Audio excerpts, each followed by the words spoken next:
I make your speakers ring.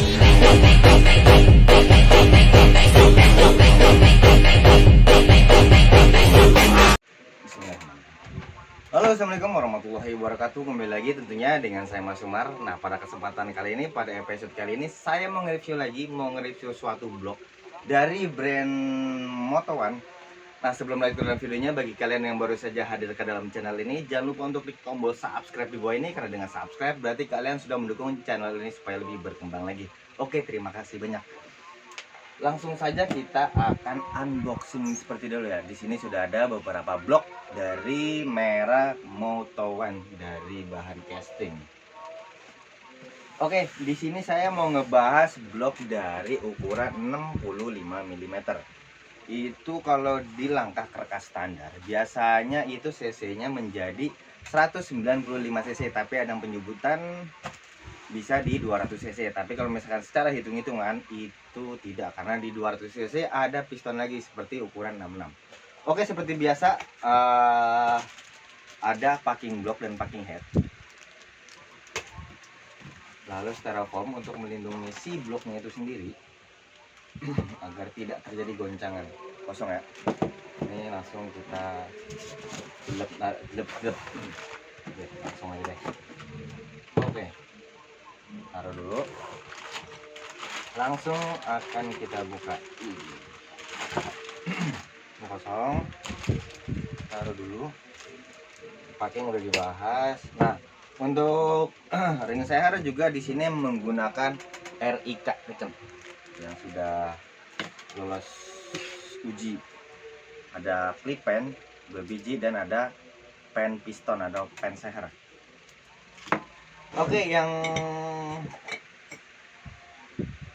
65. Oke, langsung kita bahas dari segi pistonnya ya. Nah, blok ini tuh bisa digunakan di motor Jupiter MX Karbu, MX King, Vixen R15 V2 yang lama ya. Kalau untuk yang V3 nya itu menggunakan blok dari NMAX. Jadi kalau misalnya mau pakai blok ini untuk R15 V2 Vixen All yang lama. Oke, untuk segi pistonnya di sini sudah apa ya? Sudah coak ya, sudah coakan klep dan berbahan casting. Nah, piston ini berbahan casting dengan marking Moto One di dalamnya. Jadi dipastikan barang ini original dari brand Moto One. Oke, kalau masalah Mas, kalau misalkan dipasang blok ini di klep standar, ada tuh yang suka nanya, Mas, pasang blok 65 tapi di klep standar itu kompresinya berapa ya? Saya tekankan lagi, untuk masalah kompresi itu nggak bisa yang namanya kira-kira sekian nggak bisa. Itu harus menggunakan alat ukur. Jadi harus di apa sih namanya tuh, buret. Jadi nanti tuh hasilnya akan kelihatan. Nah, dari tingginya dom ini dan coakan ini pun juga itu berpengaruh untuk menentukan hasil dari kompresi yang dihasilkan. Nah, kalau untuk piston sekiranya udah cukup lah ya. Ya gini-gini doang sih bentuknya. Domnya juga sekitar 1 milian. Kalau misalkan emang gak mau kompresi tinggi, tinggal dipapas, dihilangin aja, oke cukup. Nah, untuk dari segi bloknya, nah bloknya sendiri di sini sudah bermarking Moto One. Jadi dijamin barangnya original, tidak ada KW-KWan. Oke, lanjut. Dan tensionernya juga menggunakan MX King. Jadi kalau misalkan pengaplikasiannya untuk motor Jupiter MX Karbu itu tinggal penggantian tensionernya aja. Lainnya tinggal pasang aja, nggak perlu ada yang dibubut-bubut lagi. Oke, untuk masalah, nah ini nih yang beda nih dari blok Moto One ini, blok casting, tapi dia sudah seperti blok-blok yang keramik. Apa tuh Mas bedanya? Bahan boringnya? Bukan. Kalau boring kan namanya juga casting iron, namanya juga besi ya, iron besi. Dengan kekerasan ya lupa saya itu berapa kekerasannya. Dan di sini juga boringnya termasuk tebal, ini nyampe 66 pun masih bisa. Dan untuk yang saya katakan beda dengan casting lain, itu adalah sudah big water jacket, jarak ininya sudah jauh, sudah besar. Beda dengan blok-blok casting yang lainnya. Kalau nggak percaya silakan lihat review saya yang sebelumnya dengan pembahasan blok-blok casting. Jadi kalian perhatikan akuarium apa daya tampung air radiatornya ini lebih besar daripada blok casting yang lainnya. Jadi ini bisa dikatakan untuk pendinginannya juga dipikirkan oleh Moto One. Jadi untuk masalah overhead itu tidak akan ya, mungkin tidak akan. Tapi baik lagi masalah ke sirkulasi si radiator. Kalau misalkan bloknya udah mumpuni tapi sirkulasi air radiatornya mampet atau gimana juga sama aja bohong.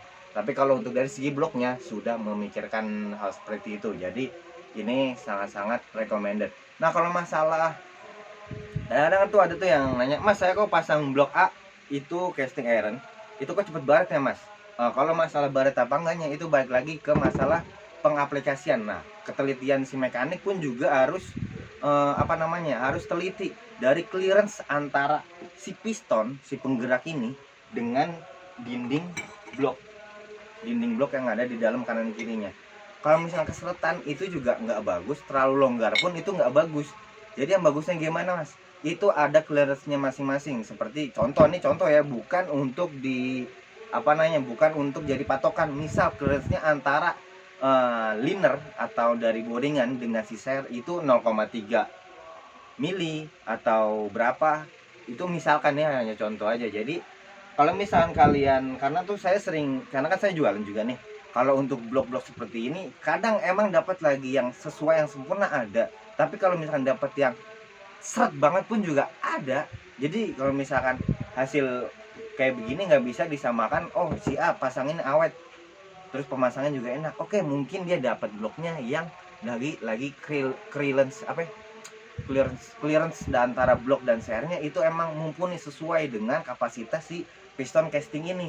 Nah ada juga yang bloknya itu terlalu seret dari si piston, jadi pas digerak ininya tuh susah, keras banget. Ada juga. Nah itu kendalanya gimana Mas solusinya?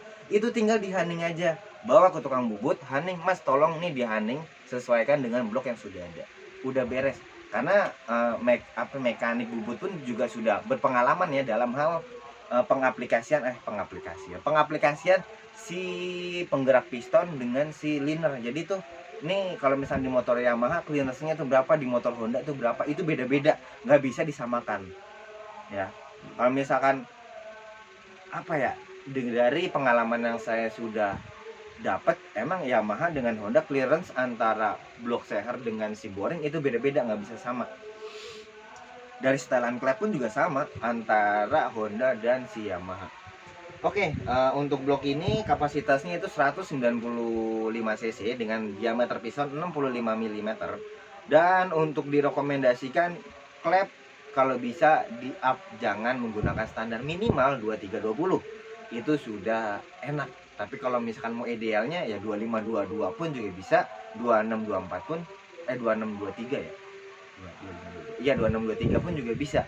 Jadi kalau bisa penggunaan piston 65 jangan menggunakan klep standar. Tapi kalau misalkan kalian masih menggunakan klep standar, it's okay, monggo-monggo aja. Itu tidak diharamkan, tapi cuman disarankan aja meng-up yang namanya bagian si diameter klep pembesaran. Lalu yang namanya penyesuaian dari part-part penunjang seperti motor karbu, terus CDI, knalpot, bagian head, noken, part klep itu wajib, nggak boleh, menurut saya sih nggak boleh, harus. Karena dengan diameter cc 195 cc dengan kapasitas yang cc besar, power besar, horsepower besar, itu juga harus part-part lain juga harus menunjang. Nah kalau misalnya di motor injeksi gimana Mas? Apakah sama ganti karbu juga? Oh no tidak.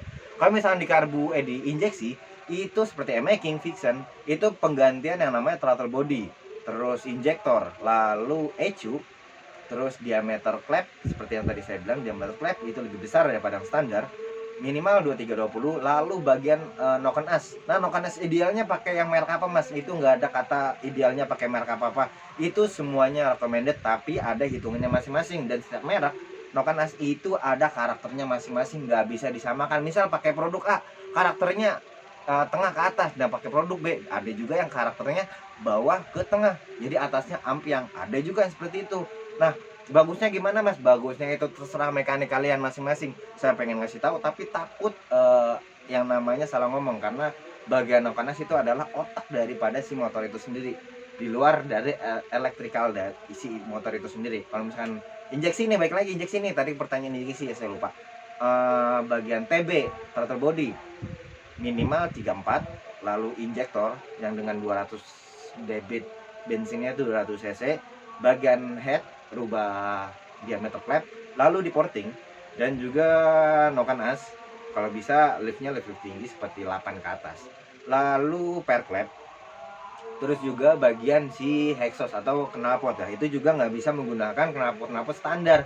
Ya minimalnya itu bagian bobok, tapi boboknya itu juga perlu hitungan dari knalpot leheran P1, P2, P3 mendekati si silencer, itu juga harus ada hitungan, dan bagian ramnya itu dalamnya juga ada hitungan. Jadi semuanya itu kalau misalkan hasilnya sempurna, itu semuanya penuh hitungan, dari masa kompresi, dari masa setelan klep, itu semuanya penuh hitungan semua. Nggak bisa asal plak pasang, jadi nggak bisa. Masa sih mas nggak bisa, saya pasang gitu ya plak aja bisa? Oh no, maksimal nggak? Ya enak sih mas, enak, tapi kalau misalkan mau lebih sempurna lagi, seperti habis dibongkar terus Ryan, nah kalau misalkan Ryan ini sudah kelar, dyno itu hasilnya lebih tepat lagi, karena itu kebaca semua dari horsepower-nya berapa, kecepatannya berapa, pokoknya semua kebaca semua. Dari hitungan flow-nya dari bagian head-nya juga itu berpengaruh. Terus juga untuk bagian exhaust-nya itu juga kelihatan maksimal apa enggak itu si motor, itu nanti akan kelihatan di data dyno. Oke, saya kira cukup informasi kali ini. Bagi kalian yang mau tahu lebih lanjut dengan produk ini, atau mau pasang di bengkel kami, juga bisa langsung saja follow di IG kami di Lalerijo Shop Lalerijo Speed Shop yang sudah ada linknya di deskripsi video. Dan juga bisa langsung saja WA ke admin saya di nomor ini, bisa langsung saja klik di deskripsi juga, link WA-nya juga sudah ada, langsung saja. Oke, saya undur diri, saya Mas Umar. Wassalamualaikum warahmatullahi wabarakatuh. Salam racing Indonesia, salam Dargar. Bye.